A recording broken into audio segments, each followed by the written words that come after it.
The key aspect is we simply don't move on.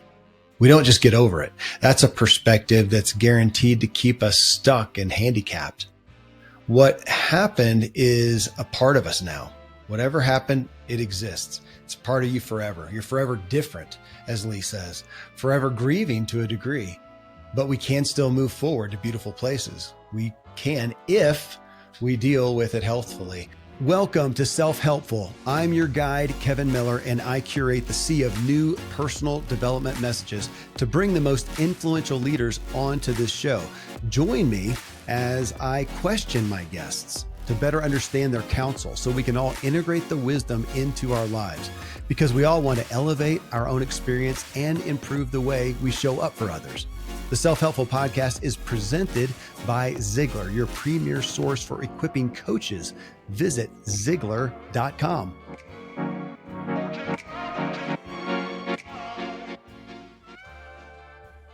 Hello, Self-Helpful listeners. In this episode, moving forward when you can't move on. This is part 4 and the wrap up of my series on Dr. Lee Warren and the message in his book, Hope is the First Dose, a treatment plan for recovering from trauma, tragedy, and other massive things. If you feel you haven't dealt with any big trauma, then I encourage you to still listen in, as this will prepare you for when it comes into your life. That's not pessimistic, but if you leave a full life, it's going to happen. Talking with Lee about the journey through tragic loss of his son and the deaths and loss that he encounters frequently as a brain surgeon, it was just sobering. And then talking further with Richie Norton in episode 3 about the loss of his son as well, it's really opened my eyes to what I feel are profound truths regarding how we can deal and move forward after significant pain and loss. The key aspect is we simply don't move on. We don't just get over it. That's a perspective that's guaranteed to keep us stuck and handicapped. What happened is a part of us now. Whatever happened, it exists. It's part of you forever. You're forever different, as Lee says, forever grieving to a degree, but we can still move forward to beautiful places. We can if we deal with it healthfully. So here are 9 key things that I'm working on, trying to learn, honestly, from this series. So what I have here is 9 points to ponder about loss and pain, 9 points that I am pondering, and then I pondered with Lee and with Richie in our previous episodes. The first one is loss. Just what is loss? And in these shows, I talked to 2 guys, both who had lost children. I have a good friend, a woman, a mom, who lost a son as well. And so the loss of a person is just dire. I haven't really experienced that much in my life. I've had some grandparents die, but that was expected. So nothing tragic. To have a loss of anyone is a big deal, especially if it's tragic, if it is unexpected, or if you're just so tight, you can't really understand going on without this person. So I can conceive of that, haven't experienced that, but that is a massive loss. And that was a lot of the focus of this series.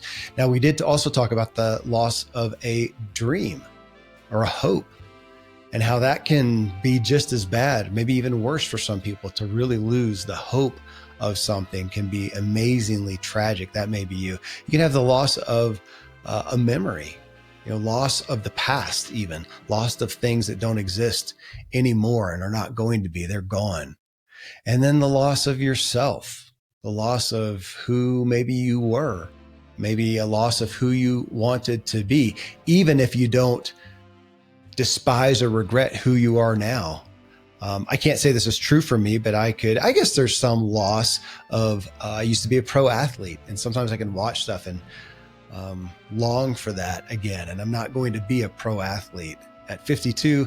Maybe it's even humanly possible, but it's not something I want to do at this point. I don't want to pay that, pay the cost for that. But, it can be the loss. Either way, loss, something that we have had. And when we look at most of the pains that we have, it's around a type of loss, a feeling of loss. So just understanding that we feel a pain and it is around a loss of some type. So to understand that. And then trauma, looking at trauma, which is an overlapping theme in my shows, so much of personal development is necessitated by to get over trauma, to resolve it. Not to get over. I need to keep reworking that in my own vernacular. Maybe we don't get over it, but to resolve it, to come to some sort of a resolution. Lee says that trauma is your reaction to what happened. It's not what happened itself. It's your reaction to what happened. If you're a psychopath, you have no reaction and you don't feel trauma. We're human. We're going to feel trauma about something generally, but it's going to be around usually a loss, a fear. Even if we didn't lose something, it's a fear of what could have happened, but it's a reaction. And even just understanding that helps us understand ourselves. This is a reaction I'm having to this thing. I have talked about with my friend Randy, Dr. Randy James, about fasting. We have done fasting a lot. Fast for a day, fast for 3 days. We each fasted for 5 days, one time. Maybe I'll do it again. I don't look forward to that, but we fasted and it was okay. We didn't feel trauma from that. But imagine being locked in a room and deprived of food. That can be traumatic. That's an example of the trauma is our reaction to it often and how we perceive it. And nothing changes what is, Lee talked about. Nothing changes it. Only how we feel about it is what can change us. He said you can't change your life until you change your mind. And again, he's dealing with traumatic loss every day as a brain surgeon. We grieve that trauma and grieve properly. We talked about that. I don't remember if it was Lee or Richie about look at the 5 stages of grief, but he says even those they don't relate to everything. The 5 stages of grief related to a certain type of grief. And I think it was being told that you were going to die, being given a terminal diagnosis. And that was the 5 stages of grief. That's different than other types. So learning how to grieve, and you may need to look at the type of loss that you feel and how to grieve that well. This wasn't a series on grief and how to grieve well. So that may be something that you would look into. But trauma is your pain. And your pain is your pain. If it hurts, it just does. We don't need to minimize it. We don't need to judge it. I sure have done that. I think we all have a tendency to do that. We compare it and we judge it, we minimize it, and it does nothing to help us resolve the pain. It does nothing to lessen the pain. So let's just not. That's what I'm trying to learn. Not judge it, not minimize it. It just is. What am I feeling?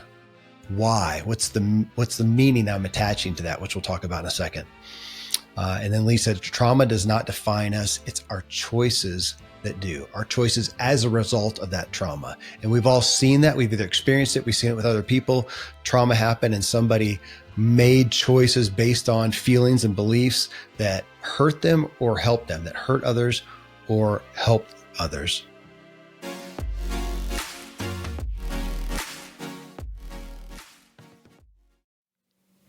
If you're like me and often thinking about new opportunities and ideas to pursue, I'd encourage you to check out a podcast. It's called My First Million.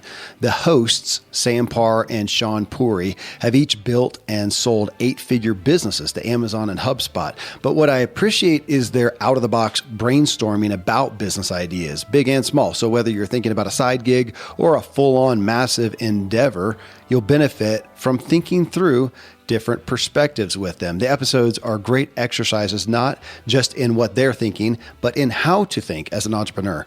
The shows are incredibly interesting and will help you grow in the mindset of idea formulation and business building.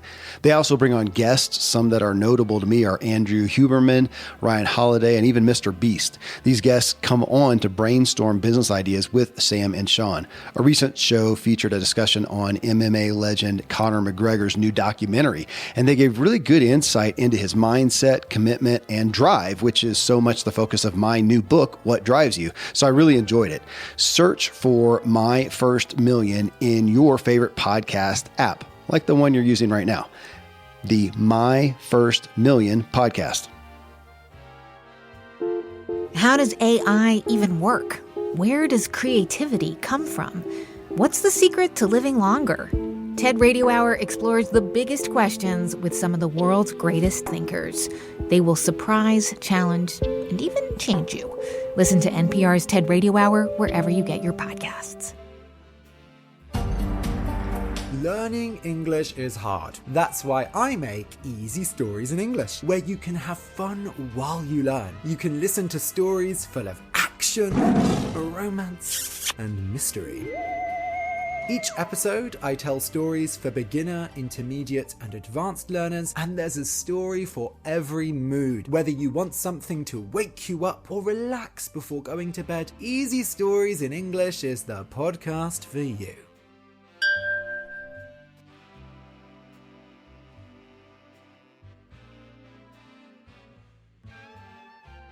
All right, third point here is honor, the word honor. And that was significant when Lee shared that he decided to honor his son by not letting his son's death ruin his life. How would he, if his son were living, and of course he believes in a spiritual aspect, and in that regards, how would he honor his son?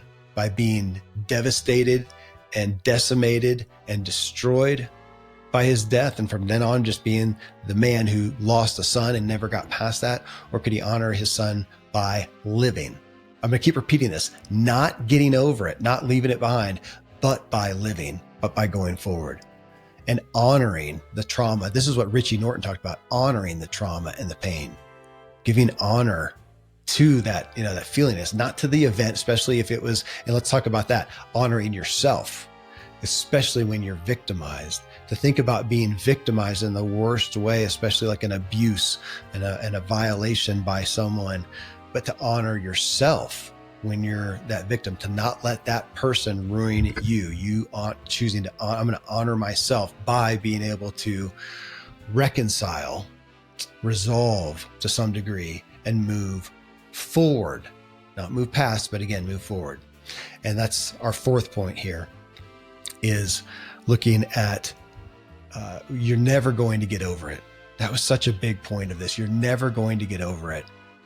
And this is Lee's point. You're not moving on, not leaving it behind, but you're moving forward.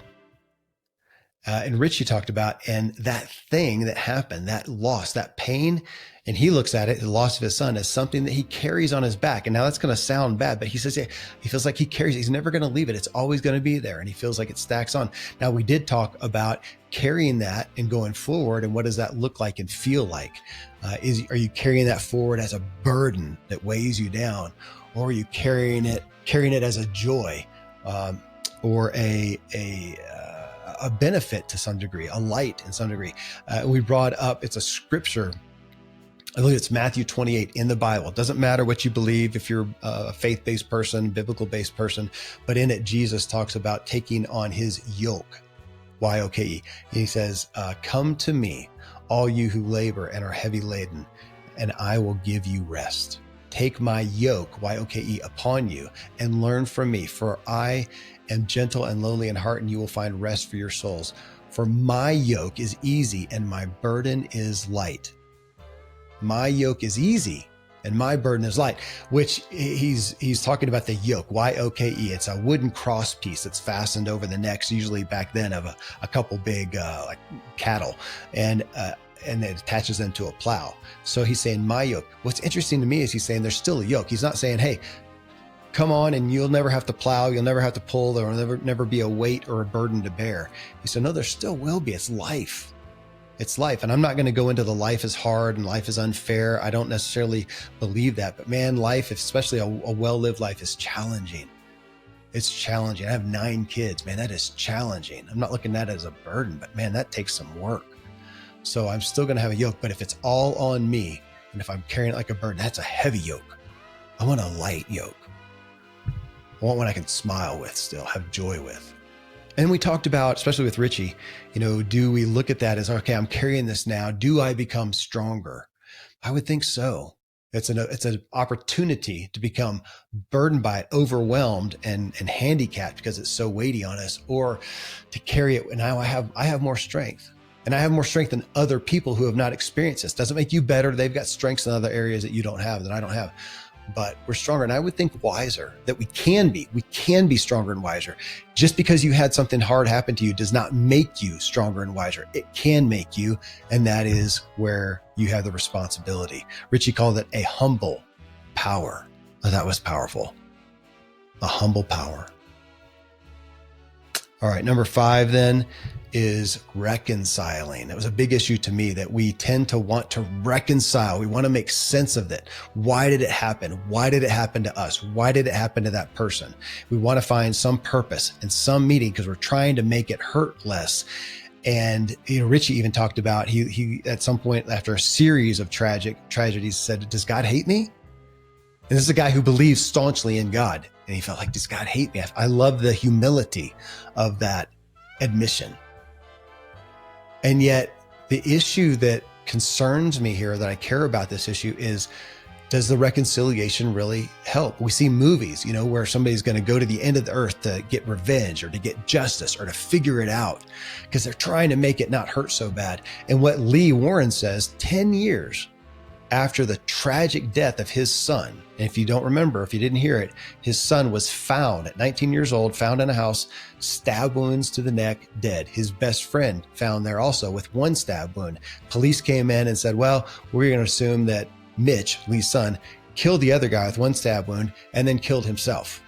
And that was it. They cleaned up the scene and went on. It never be resolved. Never be resolved. Never be absolved. And Lee's saying, as much as he wanted to know, and to some degree maybe still wants to know, he says, it really wouldn't matter now. 10 years later, he says, it wouldn't matter. No matter what I heard, my son's gone. And I'm kind of past if he was the victim, if he was the perpetrator, no matter what. Any of that could have been dealt with maybe, but he was gone 10 years ago. He's gone now, and it wouldn't matter. And how much time and effort and heartache did he spend trying to understand, trying to reconcile, which I get, I would want to know too. And yet I'm hearing this and I want to learn it, because if that thing happens to me, can I maybe move on sooner without so much heartache and burden and pain? And again, Lee saying, when something hurts, you will not be the same. You can never go back to your old life. And that sounds pessimistic and negative, but I think it's good to get out there on the table, because again, we're trying to reconcile it. Can we just get back to normal? You say, no, not the old normal. You can find a new normal, one where you may be stronger, you may be wiser. Always going to be a burden, always going to be some grief and some tears. And on that aspect of reconciling, I don't remember which one of them said, but we kind of came to the thought of, you know what, to look at it and go, that sucked, but I might as well get something out of it. And I'm going to end with a little piece on that.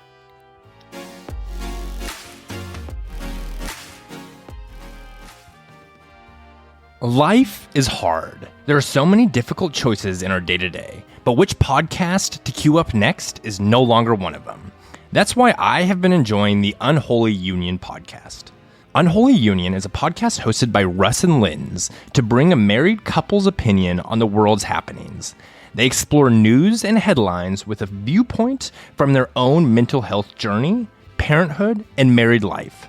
Russ and Linz aim to tell all sides of the story and let listeners find the truth. While they may not always see eye to eye on every topic, their ability to agree to disagree is a lesson for today's divided world. This funny, witty, and easy listening podcast also brings you real-life experiences and interviews with everyday heroes. Each episode is meant to inform, inspire, or indulge the audience. Listen to Unholy Union wherever you get your podcasts.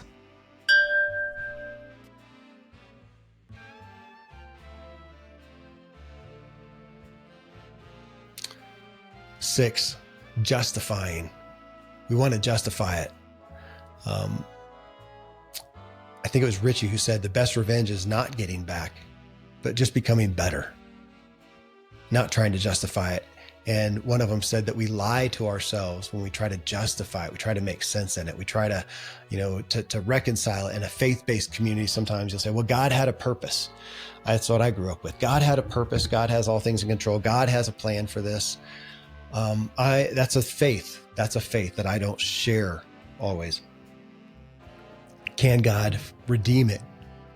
Can he create some goodness out of it? Yes, but does that justify it? Does that balance out the scales? Man, if it's my kid that dies, no. Richie even got into, on that point, the worst things to say to someone when your child dies or when you have a big loss. And we went through some. You can go listen to that show. But ultimately, he says, don't offer much of anything. You're not going to make this right. You're not going to make me feel better. Just show up and shut up. That's what he said. Show up and shut up. So when you are with someone who's had a loss, don't try to figure out the best thing to say. You're not going to make it better. Just be with them.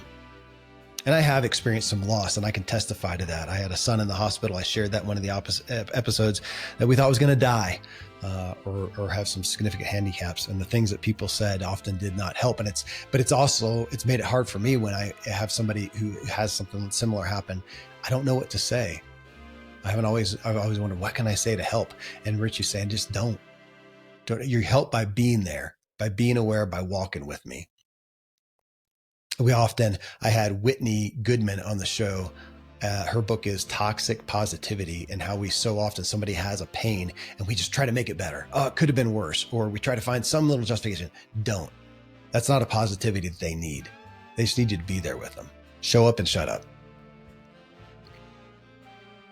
Number 7 here, preparing for resilience. Lee said to build a system. You want to build a system to be resilient. Again, you're not going to get over it. You're forever changed. You're not going to redeem it all, but you can redeem what you can, gain some strength and insight and wisdom, and you can use it. Help other people. Help yourself. But for all of us to look at this and go, maybe something's happened to you. Maybe it hasn't. Maybe it will. And I shared about that. It sounds morbid, but the fact that I have 9 kids, 4 grandchildren, my odds are greater that something could happen, that I could have a loss of a child. My grandfather lost one of his daughters, one of my aunts. And at the time he said, no parent should ever have to feel the loss of a child, see the loss. That should never be at the death of their child, go to their burial. And he was devastated by that. There's a chance, I think it's arrogant to think that I won't. I'm not going to expect that at all. My gosh. But what can I do now to prepare for resilience? And that's with any pain, with any loss. I can lose my physical abilities. I could be in a tragic thing. I could lose my work, my ability to work. I could lose hopes and dreams that I have. What can I do if and when something happens to be resilient? I need to be preparing now. Number 8, trouble and grieving and abundance. We looked at, and I didn't pull them out. It was again in the Bible, John, that Lee Warren pulled out a couple seemingly opposing verses. And one was God saying, there will be trouble in your life. And then God saying, and I came to bring you abundance. And we got into the discussion of, without trouble and grieving, can we really have abundance? Can we really have great gratitude? And it's interesting, not that we're going to go out today and look for trouble and grieving so that we have more gratitude and abundance. But the people I've experienced in my life who have the greatest abundance of spirit, of joy, of hope in their lives are the ones that have suffered the biggest traumas. Now, some of the most wrecked people I've ever met also had big traumas that they were not able to reconcile, to resolve, and to come to some health with. So it's a double-edged sword there.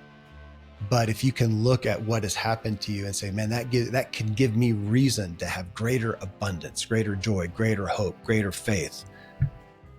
That's powerful. Lee talked about the biodome. If you're old enough, they had this biodome. You can look it up. The biodome, where they tried to have an ecosystem, a life for people inside of a dome, and that the trees kept dying, and they couldn't figure out why. They did just what I would have thought of: great soil, great fertilizer, great water, sunlight, everything. They kept dying. It's because they had no wind. They had no trauma. They had no stress.